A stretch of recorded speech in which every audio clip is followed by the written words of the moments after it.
song was intentionally put there because with us this morning we have a champion fighter, an international champion, a local champion, a hero. I don't know how else to express my vision or my view of her, my perspective of her, but I will say this: she's an amazing human being, and she is in studio, and we're very honored to have her in studio with us. I'm talking about the one and only Maria Sarungi Tsehai, who is from Tanzania. You know her as a journalist and a human rights activist fighting for the freedoms not only of the press but of the people of Tanzania, and recently has shared her voice when it comes to Kenya as well. Why? Because she had an experience in the 254. We know how to welcome them, do we not? Good morning, it's Chico, and it is Falaris. Good morning. Good morning. And like I said, we are joined by Maria. So first and foremost, Maria, karibu Capital FM. Asante sana. It's such a great honor to be in your presence, first and foremost, considering everything that's gone on in your life.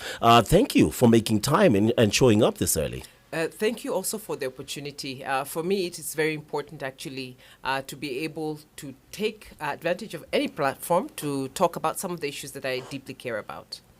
Super. And, this is the first time you're at Capital, and given that you did not get a very good experience from, our fellow Kenyans. In fact, every time I think about the ordeal that you went through, I'm just like, guys, we need to treat visitors better. Yeah, we need to treat our guests better. So what you can expect is Capital FM will treat you better than they have treated you out there. That's the only commitment I can give you. Let me quickly say this. Actually, I think I said that like immediately after the ordeal, and sometimes my memory is a little bit fuzzy, but I will say this: the Kenyan people are exceptional. So when you say treat me better, I think I've never really thought about it. But the people tried to save me were Kenyans. Yes. After the ordeal, people have been coming up, comforting me and telling me, it will be fine, don't worry. So I think I want to say that I don't have a bad experience about Kenya at all, apart from that particular incident. In fact, it was something like I was dreaming. Like I was saying, this is something I would have expected for me to happen in Tanzania, but not in Kenya. Not in Kenya. I've always felt safe. I've always felt that, people are very warm, they're caring, they're not hostile. So it was really a shock. But just so that you understand and you feel very comforted, I love Kenyans. I feel that Kenyans have really stood up for me and protected me. So despite feeling, of course, insecure sometimes, and sometimes, it's just when you're walking, you start looking at people suspiciously. But I've never had that, and I feel all the time the reassurance is there. Like the minute they recognize me, they're like, you'll be fine, don't worry. Yeah. We'll protect you. So that was just an isolated event. An isolated event. We call it an isolated event, but it was actually, she was an unwilling guest of what I call the state. And I only say it's the state because back in 2022, in October, there was a foreign journalist from Pakistan who just happened, Pakistan, got here, Arshad Sharif, and he was shot allegedly in a case of mistaken identity. Shot by who, you ask? Glad you asked. He was shot by the police, the Kenyan police. So that's one case, and it has raised a lot of concern. In July 2024, Kenyan court ruling that Sharif's killing was arbitrary, illegal, disproportionate, and unconstitutional, and ordered payment of compensation to his family. Fast forward to December 2024, the Africa Commission on Human Rights and People's Rights expressed its concerns for this country over reports of abductions and forced disappearances. In fact, the commission reminded Kenyans and Kenya that it has an obligation under Article 4 and 5 of the African Charter on Human and People's Rights to ensure that its agencies do not engage in abductions and the resultant disappearances, and protect every individual and its jurisdiction from being subjected to such abductions and disappearances by either state or non-state actors. This country is becoming very quickly well known for its lack of ability or willingness to protect free speech and journalists, to be specific, because we saw over the July 2024, July 25th, July 25th, demonstrations, June 25th, yeah. June 25th demonstrations. Yeah. We had journalists being shot at, beaten, Oh, a yeah. woman shot, attacked by the police. So while we can try and make Kenya look pretty and sound good, it does not. We'll delve into that in just a bit. I want to start off somewhere very random. How this all start off for you? I follow a guy who's a friend of mine called Francis Guy, though I do not agree with the vulgarity of his posts. I do not agree with the kind of hate he spews sometimes, but he does have points. He has some very, very valid points, just shared in the wrong way, all right? So he constantly says, you think I wanted to be an activist? I was doing great in the world of football and business. I didn't want to be an active. You have forced me into this situation, just like many other Kenyans. How did it start off for you, though? Well, it started off basically being a journalist. You are in the midst of reporting, but also in the midst of actually creating narratives, because that's how a repressive state especially looks at that. You are creating narratives, and I want you to create the narrative I want to. In Tanzania, it's something that many people are not aware. There's a lot of media houses, more than I think maybe even in Kenya. Yeah. But the amount or the quantity is not necessarily reflecting the quality, and also the plurality of opinion that may exist. So there is at the beginning, it was not very clear, but there was an unspoken line that you don't cross. You have to be able to say nice things about the government, nice things about the country. If you invite a guest, then even the guest, you'll have to filter who is talking to you. Being a journalist, one of the things that I really loved is just to have a plurality of opinion and all that. And the real problem actually started more intensively under President Magufuli, who was very intolerant of different views and all that. So a lot of the media houses started experiencing shutdowns, started to experience very hefty fines for very, very small things. And being already in the media, that immediately became an issue, both for me and for our business, which was mainly an online TV, online media.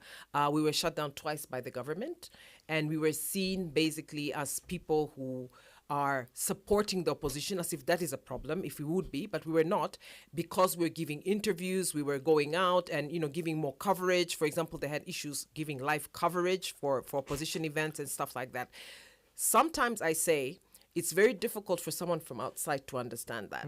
But getting to the gist of how I became an activist is very simple. And we later even had a discussion around that. Concerned citizens become active citizens. Correct. In Kenya, that is almost, I think, standard. Like, you will find people getting involved in issues that they feel that this is our country, we have to take it from here. The problem is, in Tanzania, that immediately sets you apart. They label you as an activist as if that's a bad thing. And even though you may be doing what you think is within your industry or within your profession, that already labels you and puts you in a different category. Let me give you a quick example.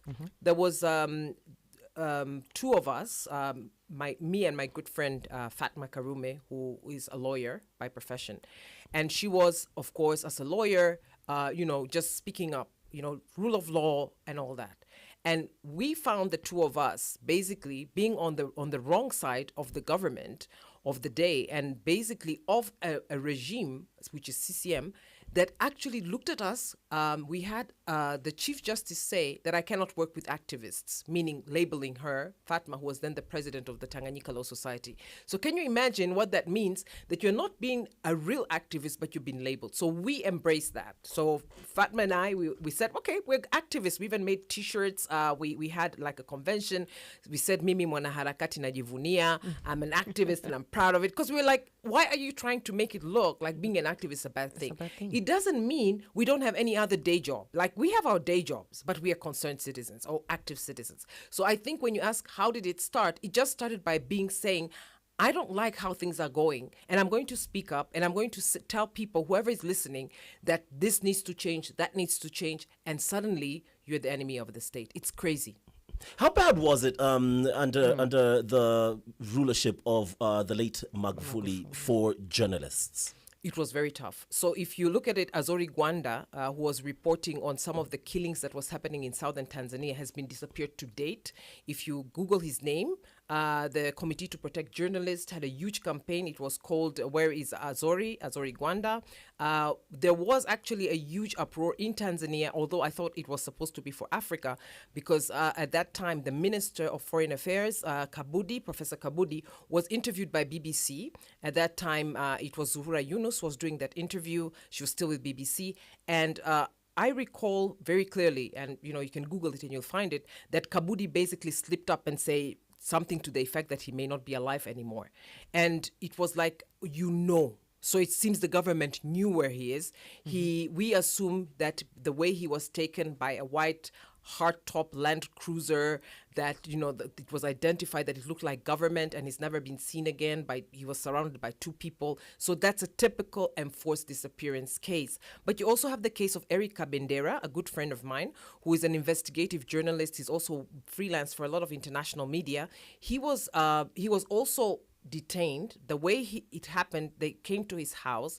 He was not able to connect to the internet through his phone, but he had a backup phone that I think they didn't know about. He used that to send out a distress message. They came and invaded his house. They took him. Then they disappeared him for a couple of days. Finally, when there was a big uproar, there was a search. When they located him, he was in jail for over a year for what they said is money laundering without bail. So he's written a book which is going to be available in Nairobi, and I'm waiting for it. It's called In the Name of the President, where he writes a lot. So I want people to go and buy it. But he stayed in prison. So you can imagine these are two prominent cases of journalists who saw basically the state using all its apparatus coming after them. And then, of course, there was us through Kwanza TV. We were shut down for 6 months for what they said was that we brought anxiety to a person called Gwajima. So the two people called Gwajima, there's a man who is well known as Bishop at that time, a religious leader, and there is also Gwajima, who right now is a minister, but she's a lady. She's also Dr. Gwajima.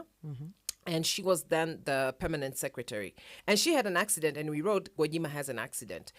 It sounds almost like Orwellian, as they say. Yeah. We were summoned and told that we caused anxiety to Gwajima family. And we said, did the Gwajima family come and complain?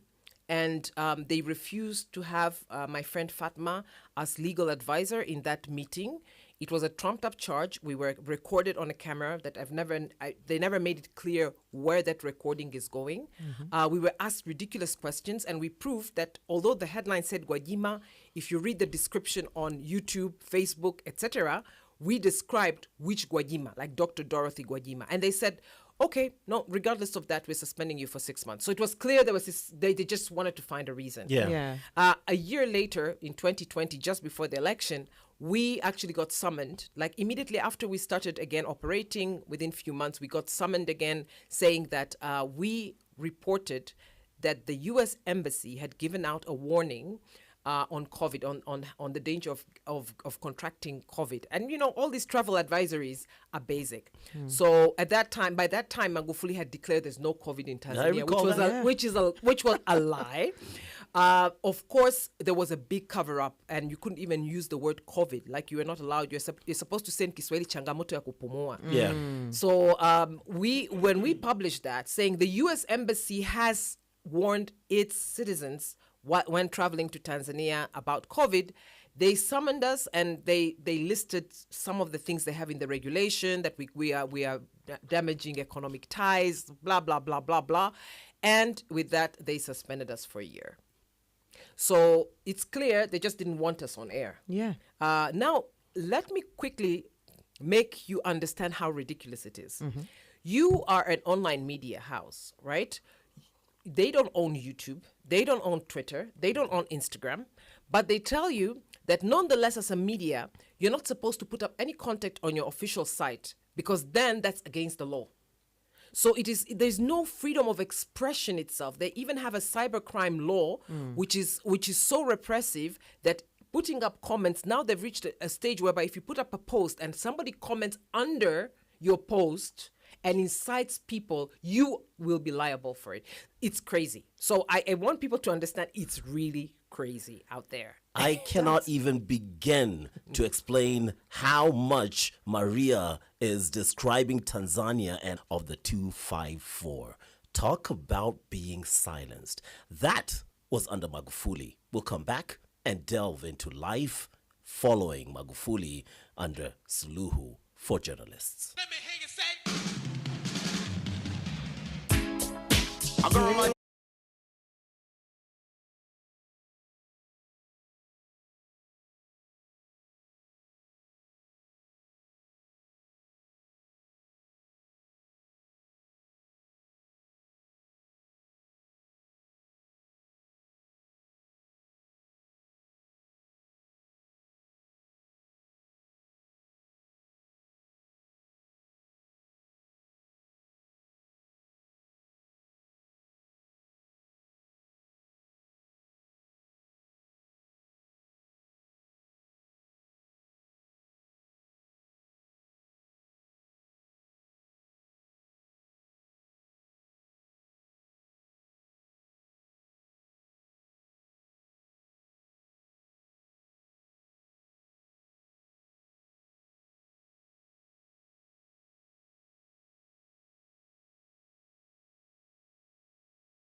Seriously.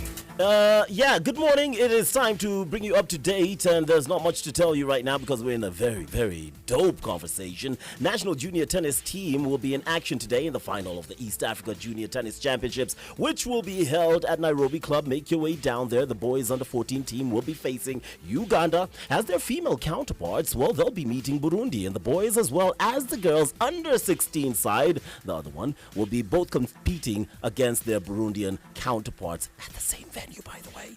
Now, Kenya has already secured qualification to the Africa Junior Championships after dominating that event. African tennis. Meanwhile, the Polish women's rugby sevens team, yeah, they're in Nairobi. Hopefully they won't be abducted. They're here ahead of Saturday's friendly match against their Kenyan counterparts at the RFUEA grounds. Oh, it's a rugby team, not journalists. They're safe. Don't worry about that. The team actually held their first training session yesterday and are expected to conduct an open practice at the RFUEA grounds at midday in case you want to show up. Both teams are using the friendly to prepare themselves for the first and second leg of the Challenger Series, which is set to be held in March, where? Cape Town. Book your tickets. Capital Sports Update. Up to the minute sports, where sports is taken seriously. Capital FM.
While Carlos Santana and Product GMB are playing the sounds of their guitar, the tune is Maria Maria, and guess who's in studio? Maria Sarungi Say Hi is in Capital FM studio for Capital in the Morning with Philaris and Chico, and we are back into that conversation. By the way, Zaik on X says vizuri sana kuwasikiza asubuhi njema. Karibu sana Maria na asante kwa uhamasisho wenu. Katika yaitwaje hii kipindi cha Capital asubuhi. You know, I'm seated with two Tanzanians. I'm telling you, you need to be the ones to teach me Swahili today morning. We'll get to you. Just listen and learn. Katika harakati zako kuwa mwana harakati, wasikia vinavyofanya hapo. I just wanted to use that phrase. Philaris, you had a question about Magufuli because we're about to, Before we cross over to Samia Suluhu, the current president, I know there is a significant event that happened in Tanzania when Magufuli was still in power, where he passed a law that was very discriminatory for underage girls. that, had gotten pregnant and, of course, now could not be admitted back in school for them to receive an education. And you were at the forefront of opposing this law under your organization Change Tanzania. And, of course, what Magufuli did, he did what he did best, which was to deregister your organization. And it had to take the World Bank coming in and saying, we will withhold funding if you pass this law. So I want you to walk us through that, because when I came across this, I was like, is this really happening? Because Tanzania has always had this very veiled image, and that's what you called it before we started the interview. And I found veiled is very perfect to describe it. To us, we look at Tanzania and we think, wow, these guys seem to have their things together. But when you come across such details, you're thinking, no, not at all. So just to make it clear, people think, because you see, I think in Kenya, you think about laws. It was so ridiculous because this was what I call a roadside declaration. It was him standing out, Magufuli, at one of the events and saying, all these pregnant girls who get pregnant, go back, Kiswahili nenda kanyonyeshe, and just, raise your child. Why are you, coming back to school? There's no need. And suddenly there was existing policy in the ministry, and I still think it's there, in the Ministry of Education about girls going back to school that they'd already started to pilot. And suddenly that policy was just thrown into the trash, and suddenly girls started being told to go back home. And they were told that they cannot, once you're pregnant, you basically can never go back to school again. So of course, there was a lot of women who started, and some of them even had careers, who said, I was a similar victim. I got pregnant, I gave birth, I left my child at home and went back to school. But nobody dared to speak up. So we started basically online first, talking about Arudi Shule, but very quickly, because of the repression, a lot of the organizations abandoned this cause. And, they became more muffled. There was, a lot of talk about this, but it was mainly done among certain halls or corridors. While we were doing this, to make it clear, it was not only Change Tanzania. What happened is the law that was passed for civil society organizations was, they said that we're bringing up a new system whereby you need to re-register under a completely different law. And we said, no, the existing law that exists, whether you're a not-for-profit company or you're a trust or whatever it is, you cannot deregister us because we have to be the one who dissolve it. Correct. And they said, no, by passing of this law, you cease to exist. So we had to go to court. We were in court for a couple of years, but we couldn't function. We basically were told, you cannot work in that environment. Now, on the back, this is happening, so that you understand, all this was happening in about 2.5 years. So we're under immense attack. Civil society, media, activists, everybody was under a lot of attack. So in the midst of doing this Arudi Shule, and this is, I think you guys will be horrified, look like you'll go back, but if you don't do well, you learn cookery and stuff like that. So we saw that it was not the quality. They were not really being honest. They were not really going back to school. So we started a huge campaign toward the World Bank as well, saying, do not release those funds unless you have very concrete promises from the government and not this loose declaration that, now they're allowed back to school. And that is where now the problem started. Like, we did a huge push. We were writing, we did a lot of petitioning. We did also on more of a closed door petitioning with some of the, high profile people. Of course, it was via Zoom and stuff, but we really pushed for that. And what happened is at the 11th hour, that the progress of that grant or whatever it's called, it was, I think it's a loan actually, it was stopped. And after that, we started getting problems. We started getting visits to the office. I was not there, but a colleague who was in the office of the CSO was visited by people from the ministry overseeing the NGOs and was questioned for 2 hours. And among that conversation, one of the things that he was told is, you will not get into trouble if you abandon Maria and you remove her from your board of directors and all that, and you shouldn't work with her. So they started making it very clear that I was the problem specifically for the NGO. And that for me was already a sign that now I am a target. Like, it's no longer about what I'm doing, but it's just me. Like, shutting down my business, going after the CSO, starting to tell people around me who work with me, do not work with Maria and then you'll be safe. That's a form of isolation. Yes. So I want people to understand the repression is real. It's really bad. And when you get to that stage, and that is why Fatma and I are very close, because we went through that experience of being isolated. You get to a point you can even be isolated by some of your family. So I'm lucky my family didn't isolate me, but some people do get isolated even by their close family. Larger family, definitely. Like, cousins, uncles, whatever, they were like, like, we don't want to be associated with We this do not want to person. catch the smoke. So I think that needs to be understood about that. And we talked a little bit, so if you allow me a little bit to go into that. If we talk about the veiled, the reason I think many people think that Tanzania is peaceful is that this is a narrative built up consistently. Even when there is some of the most horrific violence happening. Southern Tanzania that I talked about under Magufuli, we saw the enforced disappearance and the killing of people in mosques. And I wonder, do you know about it? There was a region called Mkiru. I mean, it's 3 regions. The abbreviation is Mkuranga, Rufiji, and I forgot the other one. But it was called Mkiru. In that, it's like a triangle. In the south, they said that the Mozambique extremists were coming over.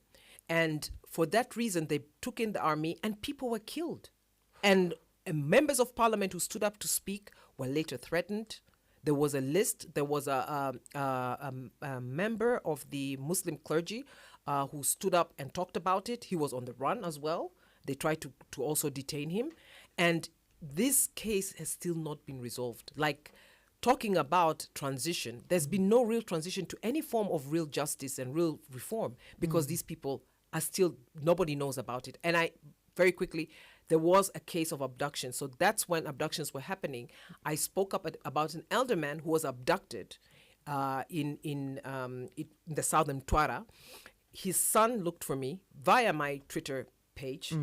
We started a big campaign where this old man is. We did it for quite a while, and they brought back the old man. And I spoke to him on the phone, and he told me he was taken to a place which is very isolate. It's like a forest. And he also said that there were other young men there. And while this case was going on, I was getting a lot of DMs from southern Tanzania saying that there are people who were taken, some were taken by helicopters and disappeared. And after all this, we started shining light on it. Some of them were returned. So this is, you see, I am just a loudmouth, as I always say. I'm just kupiga kelele too. You're just but a small fraction of what's going on. Yes. You know something interesting, because you did mention Azori Gwanda, and if you read up on Azori Gwanda, Mwananchi Communication, was it? Yes. Which is he Nation wrote, Group, yes, he wrote a Nation Group in Tanzania, in Kenya. Wanaonaga moto, but keep up the good work, Nation. Keep that voice going. That's exactly what we're doing here. Gwanda actually wrote, leading up to now, his disappearance and ultimately his death. He wrote a series of articles on a string of murders of local government officials, you hear this, and police officers by unidentified assailants on motorcycles. Gwanda was the first journalist to extensively cover those attacks. He wrote for Mwananchi Communications, its publications Mwananchi and The Citizen, and he worked for Kibiti Trading Center. It is what led to his predicament and ultimate demise is the fact that he was writing articles highlighting things like Maria. Do you see the blueprint? When you become a voice, like we've seen it with Gaido, we've seen it with people in Kenya. When you become a voice of the people against things that are illegal, you become a victim because they come after you. Is it the same now under Suluhu as bad as it was with Magufuli? I think it is, and I think what has happened is that there was a lull. So there was a relief. To be very honest, people don't want to talk about it because there was a lot of footage of showing people crying for Magufuli, but there was a relief because immediately that repression was eased. I think it was just because it's a systemic. So Tanzania is about a systemic repression. So I think the system was a little bit confused. Like, okay, now what do we do?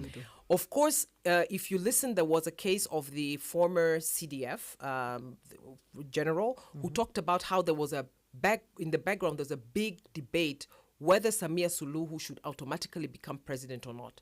That should be a red flag. That means there is a deep state somewhere that's discussing such things. Correct. anyway, the decision was made that we need to respect the constitution, as if, I had a that question was about your constitution. Yeah. So she was then sworn in to become the president. What is very interesting, I think, is that when she took over, there was a lot of reconciliatory talk. A lot of people felt relief, felt now we don't need to fight. One of the things that I did very early on, I told everyone, it's not what she says, but what she does. Is she going to revoke the laws? And the minute I started seeing that it's a lot of talk, for a year, it was just talk, meetings, talk. By then, I had already moved the business to Kenya.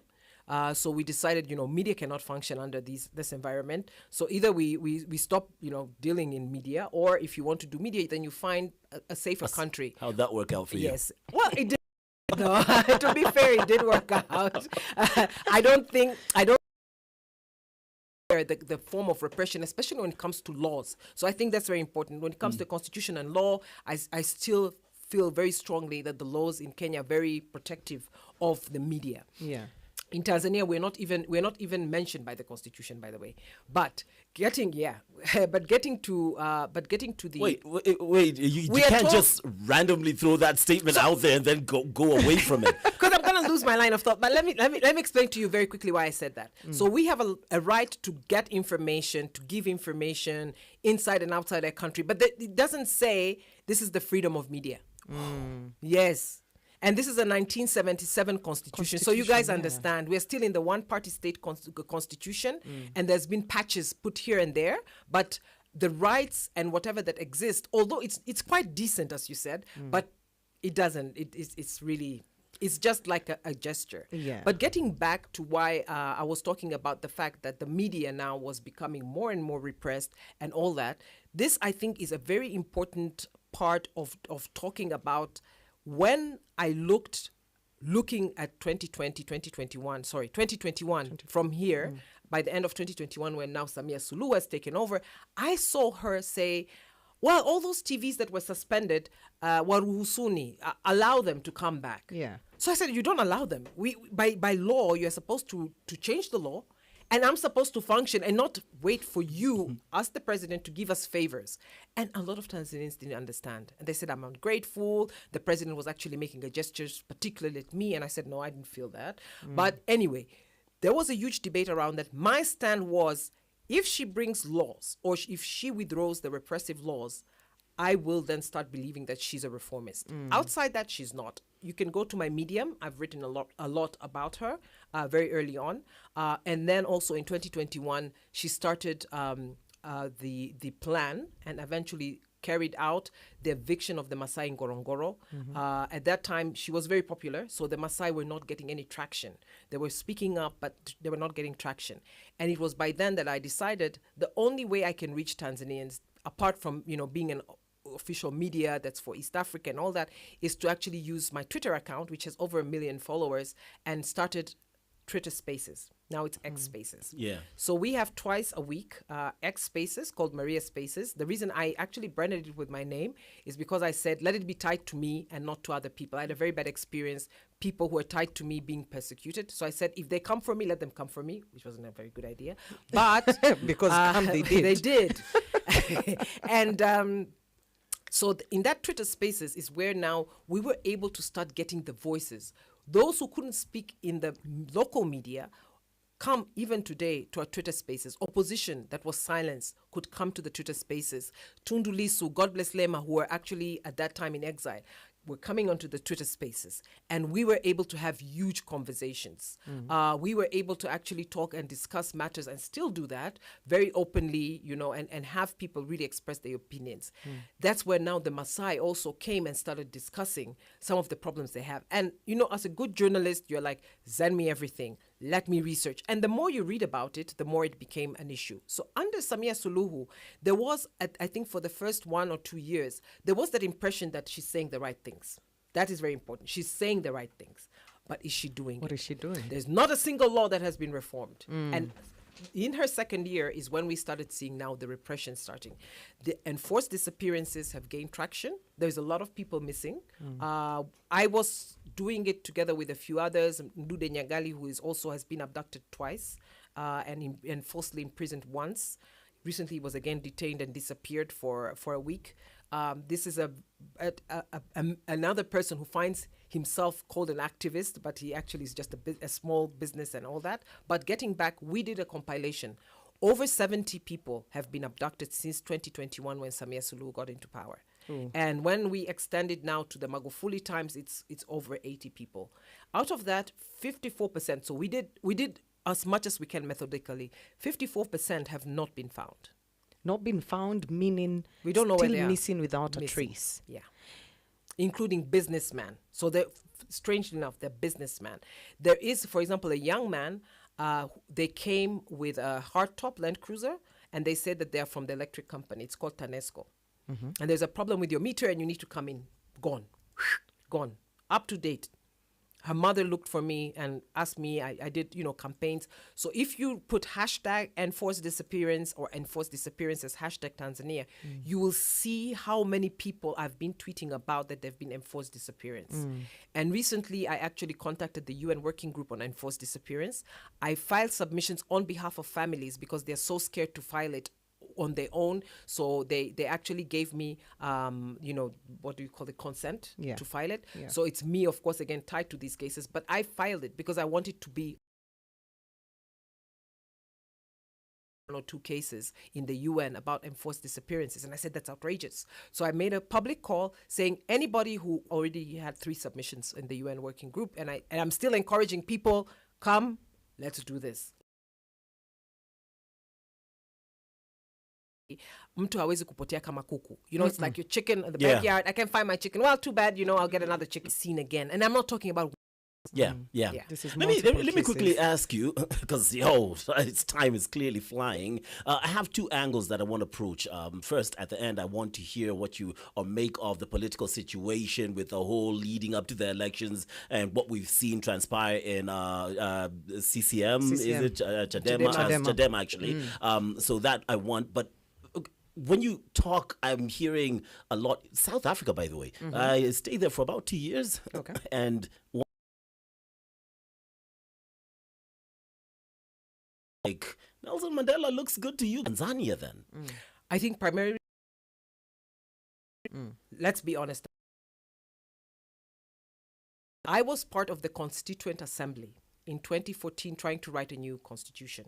But the Constitution of Kenya was one of the blueprint, and it still is for many of us, because you have made sure everything is written in your constitution, like the right to protest and picket. Like it's not vague. It's very concrete. Clear. Correct. Whether it's obeyed or not is a different but it's discussion. in your constitution, Yeah. and Yeah. we call it Sharia Mama. So it's the mother of all laws. Now, what is happening is that Tanzania is still grappling with the 1977 constitution, which the root is in a one-party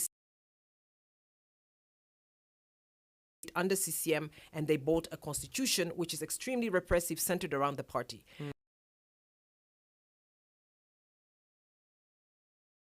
Number of amendments, but it's not really fundamentally different. So, so I think Kenya has that advantage over us. Number 2, education, not only from the side of the government, but also from civil societies, from the society aware of their rights, suddenly became aware how government works. Like I'll give you a very basic. Many Tanzanians think that the government gives you road, gives you education. It's and even now they say when the president started with Magufuli, now Samia. Mama ametoa pesa.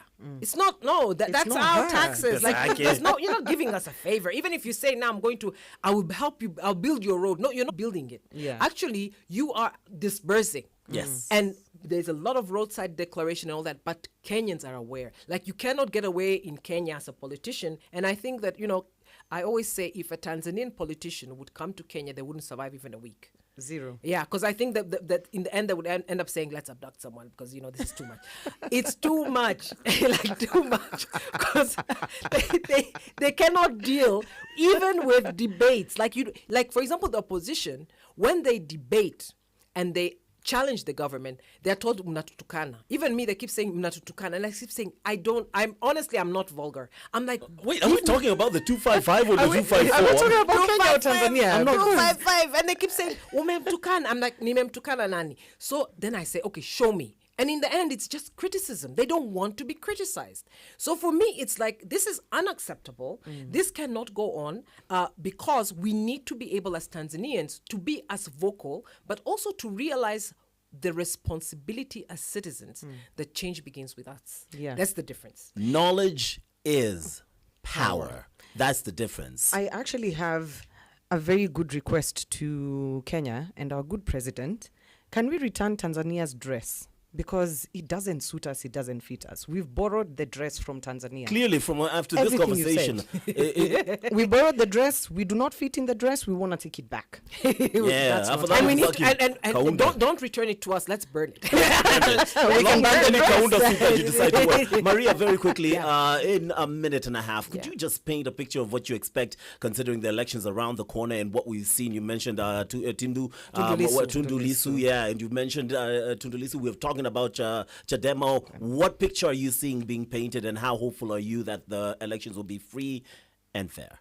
Okay, hope is something that we don't have to deal with, because I think we have to work toward it, but not necessarily. So free and fair election. If things remain the same, forget it.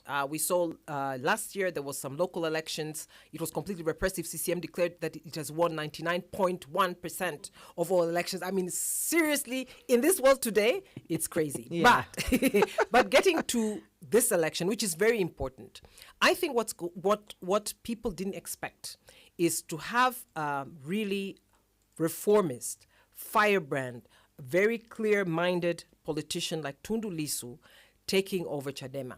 That was a big fight. And in fact, one of the things that I personally believe that in the attempted abduction, well, I was abducted, but, thankfully not for long.